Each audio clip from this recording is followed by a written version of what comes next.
Hello and welcome everyone to another video. Recently I have created this Dragon Ball Z aura type effect in Blender, and today I'm gonna show you how you can make it yourself. Of course, as most of my videos, this effect is fully procedural, so if you don't like something about it or you just have your own vision, then chances are you can just adjust the values that I will show you later and make it your own. So again, as in every video, if you manage to make something out of it or use it in some scene, I would really love to see your creation. So make sure to share with me on Twitter, link for that is in the description. And now let's just jump right into Blender. So first of all, we will delete everything and we'll start with a mesh sphere. And for those of you that watched my recent tutorial about the fire effect, the beginning is gonna be very similar, so you may just skip to the shader creation part. And for those of you that are new, we will start by going into modifiers and add a subdivision surface modifier as first one, then a normal edit modifier, and as last we will add a displace modifier. So your stack should look something like this. The next step, we will create an empty and put it below our sphere. Let's also name it normal controller because we will use it to control the normals of our sphere. It may not make a lot of sense right now, but just bear with me and you should soon see visually what I'm talking about. So now let's go into the displace modifier and click new to get a new texture and go down to the texture tab and change the type to clouds. Now back in the modifier stack in the normal edit, the target is gonna be the normal controller, so the empty we created, and then open up mix and change the mix mode from copy to add. You may also notice that we have this warning that tells us to enable auto smooth for this modifier to work. So we'll do just that. Go to the object data properties, normals, and enable auto smooth. Now, as you can see, not much happened, but as you move this empty around, it may look like we are moving a light source, and that is because we are actually editing the normals of our mesh, which also means we can use this custom normals in our displace modifier to displace it only where we want to. So in the displace modifier, change the direction from normal to custom normal, so the one we edit, and now as you move the empty, you can see that the mesh is being displaced according to the custom normal that we are editing in the real time. So let's keep it under, and now in order to have further control over the displacement itself, we will create another empty. So again, empty plane axis is fine, or any other will do just fine, and this one we will call a displace controller. Now back in our sphere, in the displace modifier, change coordinates from local to object, and the object is gonna be the displace controller that we created. This way we can easily control the displace texture by simply scaling our empty. Also moving it around is gonna phase through the three-dimensional texture. Now with this basic setup, let's make our aura look like an aura. So sort of a egg shape. We can just pick the top vertice, and with the proportional editing enabled, we can simply move it up and just adjust it, just make it look like an sort of egg or a droplet of water. And then when you get out of the edit mode, you can see that it resembles aura a little bit more. Now one thing to pay attention to is when you go back into the edit mode, you can see that the density of the vertices is much higher down here than it is up here. So it is a good practice to sort of even it out. So feel free to just add some loop cuts in the middle to sort of have a uniform, or at least around a uniform across the whole surface. So with that done, right click shade smooth, so we have a nice smooth sort of bush looking mesh, which is perfectly fine. Don't worry too much about the displacement and the values so far yet, because we can always adjust it later down the road. And now let's just focus on the material itself. So let's get a new window, change it to shader editor, and click new to create a new material. We can delete the principled BSDF and get a emission shader node, as well as transparent BSDF, and also a mix shader connected like so, the transparent on top and the emission on the bottom. And now let's add a Fresnel node as well as a layer weight node. Now let's also go into the render preview so we see what we're doing. And as we preview the Fresnel node, the preview is Control Shift left mouse button, but you have to have a node wrangler enabled. For those of you wondering, it's under Edit, Preferences, Add-ons, and by default it should be in Blender already, so just make sure it's enabled. So the Fresnel node, as you see, gives us this really nice effect where only the edges of the mesh is highlighted, which is gonna play perfectly into what we are trying to do. So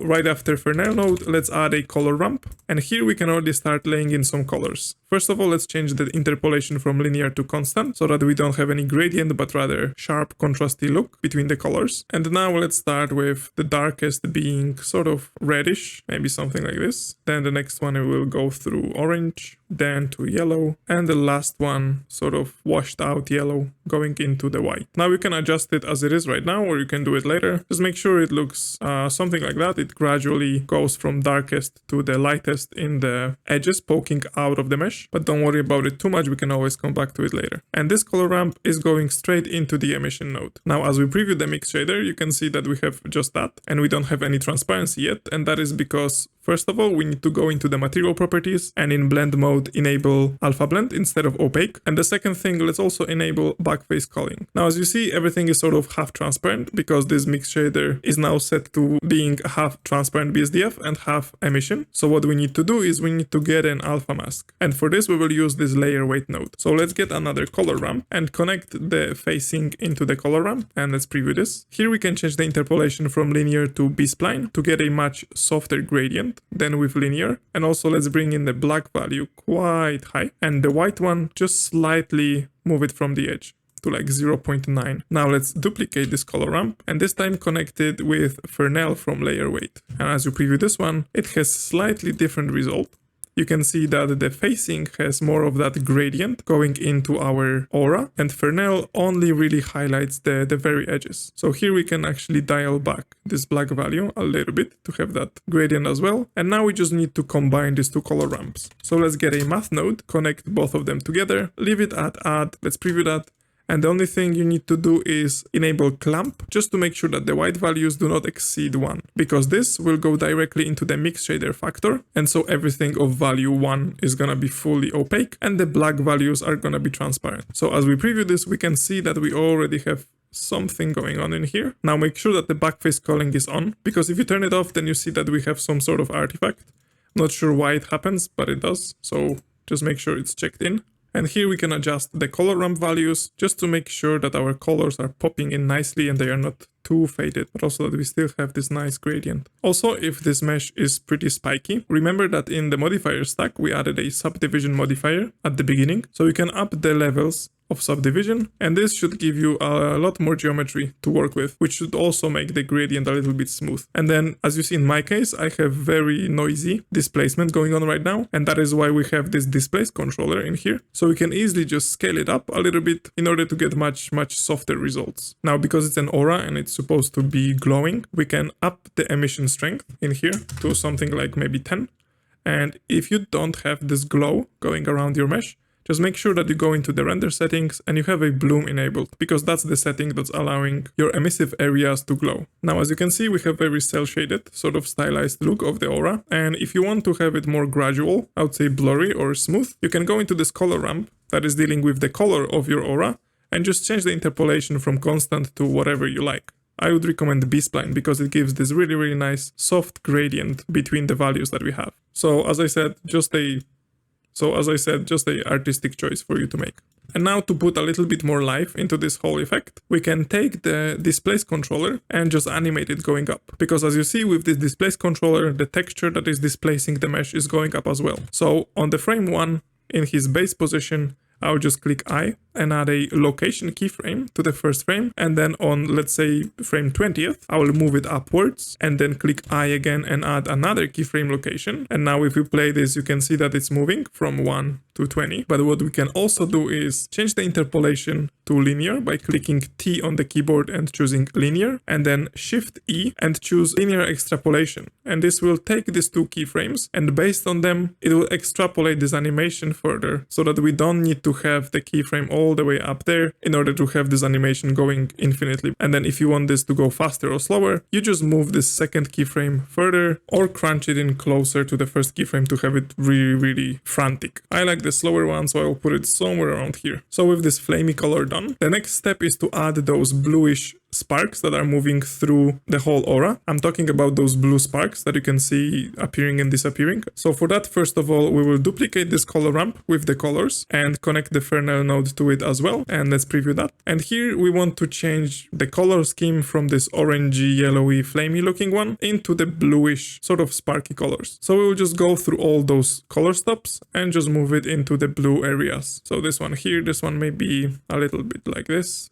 one much brighter, and then the last one going into almost white-ish, just to have that little oomph at the at the very edge. Now, if we preview this blue spark color by plugging it into the emission, you can see that it looks nice, but looks much better if its interpolation is changed to constant, because electricity usually is quite harsh and jagged. So I would recommend this, but again, your choice. So let's move back the flamey boy into emission as a default, and then we want this blue one only to appear in waves. So let's start by adding a wave texture, and then again, if you have the node wrangler enabled, with the node selected, click Ctrl T to get a mapping and texture coordinates node, change it from generated to object, and then as you preview this, you can see that now the waves are going vertically. So we will need to rotate it on the y-axis by 90 degrees and also change the scale all the way down to something like 0.7. So we have those waves quite big. The next step is to animate the phase offset. As you can see, we have this single value that can control the waves going up. So we'll simply type in here #frame, which is gonna change it into a driver, and then we can divide it by, let's say, 2. And as we play the animation, you can see that these waves are moving downwards. So in order to change the direction, we just need to put a minus sign before. Now it's moving upwards, and if it's moving too slow, you can just change the frame divided by 2 to like frame divided by 0.5, whatever you like. I will have it at 0.8 because I found this value to work great for me. And then in order to refine this gradient, we will get another color ramp right after the wave texture, and this time we will change it to B-spline again, so we have much softer gradient, and move the black value all the way in and the white value just a little bit, so that we have this really white value in here, then the gradient, and then the black values in here, which is exactly what we're looking for. Now, in order to give a little bit more variation to this, we can increase the distortion, the detail scale, in order to just give it a little bit of irregularities. Now that we have this wave texture already done, we will need a mix RGB in order to change between the yellow and the blue based on this mask. So this mask goes into the factor, and then the yellow one goes into the color 1 input and the blue into the color 2 input. And the output of the mix RGB goes straight into the emission. Now, as we preview the mix shader, so our finer material, you can see that we have this nice sort of sparky wave going from the bottom to the top of the whole effect. But right now it's visible all the time, and I just feel like it's much better when it's blinking. So we will need a couple more nodes in order to achieve that. The first one will be a math node changed from add to ping pong. So in order for us to have a blinking mask, we need to type in #frame, again a driver, and then depending on how fast we want it to blink, we can divide it by some number. I will leave it at divided by 2 because I want it to blink quite fast. And now a disclaimer for those of you that may have problem with fast blinking images or epilepsy, just maybe skip this part because I'm gonna preview it and it's just gonna blink black and white, so be prepared. So as you can see, it's blinking right now. And if it's too fast, too slow, again, you can adjust the driver. And one more thing we can do is, right now, as you can see, as we scroll through the animation, it goes from black to gray and only then through white. And we want to skip the gray values. We only want 0 and 1. So like invisible and visible, and for that we will need another math node connected right after ping pong, and this time change the add to snap, and this will snap to whatever value we have in here. So I will put in 1, so it snaps to every round number without anything after comma. Again, disclaimer, flashing images, as you preview this, you have a clear 0 to 1 mask flashing. So we move this a little bit further, get another math node, and this time it's gonna be a multiply, and we want to multiply the result of the snap with the color ramp going from our wave texture. So if we preview that, we have the same blinking thing, but this time it's the waves that are blinking upwards. And this goes into the mix RGB factor. Now, as we preview everything, you should have these really blue sparks only visible every now and then, depending on how fast it's blinking. And I just feel like it looks so much better than when it's always visible. You can, of course, adjust the size of the waves and the scale of it all. So like the scale of the wave texture in order to have less or more of the sparks going at the same time. Again, all up to you. I'll maybe change it to like 0.4. And yeah, now is the time to sort of adjust all the values that you want. And just small tip, it's better if your background is much darker than this grayish value. Then everything that's happening is just more visible. So I would recommend just go into the world settings, change the color to something, I don't know, maybe bluish, and then get the value all the way down to almost like black, but not quite. And then you see what's really going on. So again, all the values that we went through, all the color ramps, just feel free to adjust them as you wish. I think I will leave it as it is. Now, as you can see, the difference is that my frame rate here is much higher than in the presentation video. And that is because I just like this 12 FPS sort of look that I have had in this scene. And you can easily have that as well, just going into the render settings and change the frame rate from 24 to custom and then just type in 12. But then again, the whole like speed of your animation, speed of your displays controller, everything has to be adjusted based on the frame rate that you choose to have. So for this tutorial, I will just use 30 to have smooth looking thing, but just know that it's a possibility in order to achieve a totally different look to the whole thing. So now the last thing to do is the stones, the particles, and that is done with the particle system. So we can just Shift A, mesh, plane to have a particle emitter on the bottom of the whole aura, and we can also name it emitter. And then we need just a couple of stones, and I just simply took mesh rock generator. I believe you need to have an add-on enabled for that as well, which is I think extra object, add mesh extra object, so make sure it's enabled, or you can just create any rock that you want. I just found that this method is so much faster. You just generate a rock, you go into the modifier stack, apply all of them, and then add a decimate modifier and just go all the way down until you have like a low poly version. In order to see the faces better, you just right click, shade flat, and then bring it all the way down and then apply the decimate. And you can just generate few rocks like that, decimate all the way down, shade flat, and done. So when you have your rock collection, I don't know how many different variations you want, just select both of them, click M and choose new collection, name them rocks or something like that, and this should create a new collection for you. And now in our particle emitter in this plane, we can create a particle system, and under render change the render as from halo to collection, and the collection being rocks that we just created. We can change the scale also to 1, so we see what's going on. And as you click play, you can see we have our rocks. Now, first of all, of course, let's increase the scale randomness. So we have a variation with the scale. Let's choose the frame start to be like -50. So we have a little bit of pre-worm before the whole animation starts. The end also 250. So it encompasses the whole animation frame that we have right here. And now, first of all, obviously the rocks are falling. We don't want them to fall all the way down into field weights and turn down the gravity all the way to 0. This will make our particles go up, but in very uniform and not pleasing way. So first of all, let's decrease the number to like something more sensible, maybe 100. And then under the velocity tab, let's add a object aligned Z velocity, 1 meter per second. And then under randomize, let's increase it to something like 1. So we can see that the rocks are not going straight up, but have a little bit of random velocity. We can also increase the lifetime randomness to like 0.5. So not all of them will disappear at the same height. Next thing, as you can see, they're all rotated the same way. So under rotation, let's enable it. Crank the randomize all the way up, the randomize phase all the way up, enable dynamic, and under angular velocity, we can increase the amount so that they will rotate as they fly up as well, which I think gives a little bit more dynamism to the whole scene. Now, if they are a little bit too big, you can either scale your models down or scale them under the render tab, the scale a little bit lower so they are not as big. And now I think the last thing to do is, as you can see, they just fly up and disappear sort of abruptly. In order to make this transition much smoother, we scroll all the way down until we find the textures tab, then open it up, click new to create new texture, go into the textures tab again, change type from image or movie to blend, and we will use this texture in order to tell the particle system how big the particles should be at given moment of life. So first of all, open influence, and we want this texture only to influence the size of our particle. And then under mapping, the coordinates we want to be not generated but per strand and particle. So each of this particle will be affected by this texture as its own entity basically. Now let's open colors, enable color ramp and open it up. And here, first of all, let's increase the alpha of this to like 1 so we see what we're doing. This basically represents the scale of our object throughout its life. So black is 0 obviously, white is 1. So we want it to start with the size 1.